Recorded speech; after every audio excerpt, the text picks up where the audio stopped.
Hello friends, knowledge based Kumar में आपका हार्दिक स्वागत है। आज मैं आपको चैप्टर 3 के पार्ट 14 के बारे में बताऊंगा। पार्ट 13 में आपने देखा था कि उसके अंदर जो लाइफ साइकिल है ब्रायोफाइट्स की वो कैसे होती है। अब मैं उसके आगे के टॉपिक्स यानी कि उसका इकोनॉमिक इम्पोर्टेंस बताऊंगा। चलिए स्टार्ट करते हैं। तो थ्योरी मैंने पहले से लिख के रख लिया, आप इसको नोट कर लीजिए। मैं अब इसके बारे में बताता हूँ। तो सबसे पहला जो पॉइंट है वो है कि कुछ ब्रायोफाइट्स तालाब में उगते हैं। पॉन्ड यानी कि तालाब। कुछ ब्रायोफाइट्स है, some bryophytes who grow in pond, वो तालाब में उगते हैं।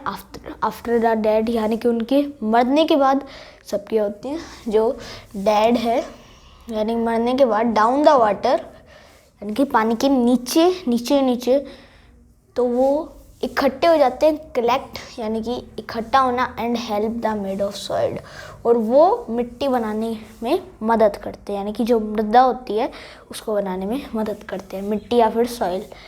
यानी कि सम ब्रायोफाइट्स, कुछ ब्रायोफाइट्स ऐसे होते हैं जो पॉन्ड में तालाबों में उग जाते हैं। आफ्टर द डेड, मरने के बाद पानी के नीचे एकत्रित होके मिट्टी का निर्माण करने लगते हैं। Next point, some bryophytes grow in rock. कुछ ब्रायोफाइट्स रॉक यानी कि चट्टान में उगते हैं। कुछ ब्रायोफाइट्स चट्टान में उगते हैं, grow in rock and break the rock, और क्या करते हैं, रॉक को तोड़ते हैं। यानी कि कुछ जो प्लांट्स हैं ब्रायोफाइट्स वो रॉक में यानी कि चट्टान में उगते हैं और ब्रेक द रॉक, और रॉक को ब्रेक करते हैं यानी कि चट्टान को तोड़ते हैं। When break the rock made soil, यानी कि जब चट्टान जो है वो टूटती है तब क्या बनती है, सॉइल यानी कि मिट्टी बनती है। When the break rock यानी कि जब मिट्टी टूटती है, in the go down, मिट्टी नहीं, जब चट्टान टूटती है ना, जब in the go down light molecule, तब उसमें से नीचे चले जाते हैं क्या, वो जब नीचे ही जाएंगे तो गो डाउन लाइट मॉलिक्यूल्स यानी कि छोटे छोटे कण मॉलिक्यूल्स वो चले जाते हैं। यानी कि जब टूटती है उसमें से हल्के कण निकलते हैं। These molecules made the soil, ये मॉलिक्यूल्स है, ये जो कण है ये ही मिट्टी का निर्माण करते हैं। मेड द सॉइल, मिट्टी को बनाते हैं। और सॉइल क्या करती है, जो अदर प्लांट्स हैं उनको बढ़ाने में, ग्रो करने में मदद करती है। Okay, and soil help to grow other plants. Next point है ऑफन, अक्सर है ना, अक्सर वो वाला अक्सर नहीं, लेटर वाला नहीं, अक्सर, कभी कभी, कई बार तो फ्रीक्वेंटली होता है। अक्सर यानी कि कभी कभी वो होता है often bryophytes grow the dense. अक्सर यानी कि कभी कभी जो ब्रायोफाइट्स है वो ग्रो इन डेंस यानी कि वो बहुत ज़्यादा उग जाते हैं। डेंस यानी कि बहुत ज़्यादा उग जाते हैं।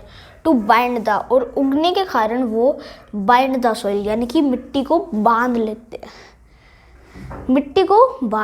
हैं। यानी कि जब वो बहुत ज़्यादा उग जाते हैं तब वो कोई जाल ऐसे कुछ बना लेते हैं जिससे वो मिट्टी को बांध लेते हैं। और जब बारिश आती है, बारिश से यानी कि रेन होती है, तब वो सॉइल इरोजन यानी कि जब मिट्टी धंसती है उसको रोकते हैं यानी कि स्टॉप सॉइल इरोजन। तो ये फोर्थ पॉइंट था।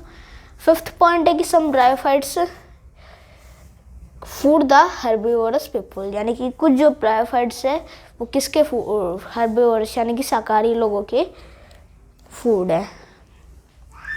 नेक्स्ट पॉइंट है कि इन द स्फैग्नम एक प्लांट है, उसका स्ट्रक्चर आपके एनसीईआरटी वाली बुक में दे रखा है, मैंने भी देखा था। एक तो था मार्गेशिया का मेल और फीमेल प्लांट, दूसरा उसका प्लांट किसका, दूसरा रिक्सिया का प्लांट है ना, रिक्सिया का तो क्या उसका प्लांट था, अरे वो याद ही नहीं रहता, हाँ फ्यूनेरिया का, दूसरा फ्यूनेरिया का प्लांट। और एक जो प्लांट था वो था स्फैग्नम का मेरे को हार्ड लगा तो मैंने बनाया नहीं। तो स्फैग्नम के वाटर एब्जॉर्बेशन यानी कि जो वाटर को एब्जॉर्व करते हैं उसकी जो एक्शन है, वो क्रिया है, वो ज़्यादा रहती है। और उनका यूज़ करते हैं लाइव प्लांट्स यानी कि जिंदा लाइव प्लांट्स, व्रैप यानी कि बांध के या फिर पकड़ के, जो भी है, to bind to one place to another. यानी कि जो स्फेग्नम है उसमें वाटर एब्जॉर्ब करने की जो एक्शन, जो क्रिया वो ज़्यादा पाई जाती है, इसलिए उनको लाइफ प्लांट्स यानी कि जीवित पौधों को एक स्थान से दूसरे स्थान पर ले जाने में स्फेग्नम का यूज़ किया जाता है। एग्रीकल्चर में यानी कि कृषि भूमि, एग्रीकल्चर में भी इसका यूज़ किया जाता है, क्योंकि इसको ग्रो द स्फेग्नम को ग्रो कर देते हैं। इसके लिए सॉइल की ह्यूमिडिटी यानी कि उसकी जो क्या है नमी बनी रहती है, सॉइल की नमी बनी रहती है। तो ज़्यादा ज़्यादा आर्थिक महत्व नहीं है इसके, इतने ही हैं, तो आप इसको याद कर लीजिएगा। तो आई होप आपको ये वीडियो अच्छा लगा होगा। नेक्स्ट वीडियो में जो इसका पार्ट 14 होएगा, मैं उसमें आपको टेरिडोफाइटा के बारे में बताऊंगा, तो थोड़ा सा वेट कर लीजिए। जुड़े रहिए नॉलेज बेस्ट के साथ। Thanks for watching.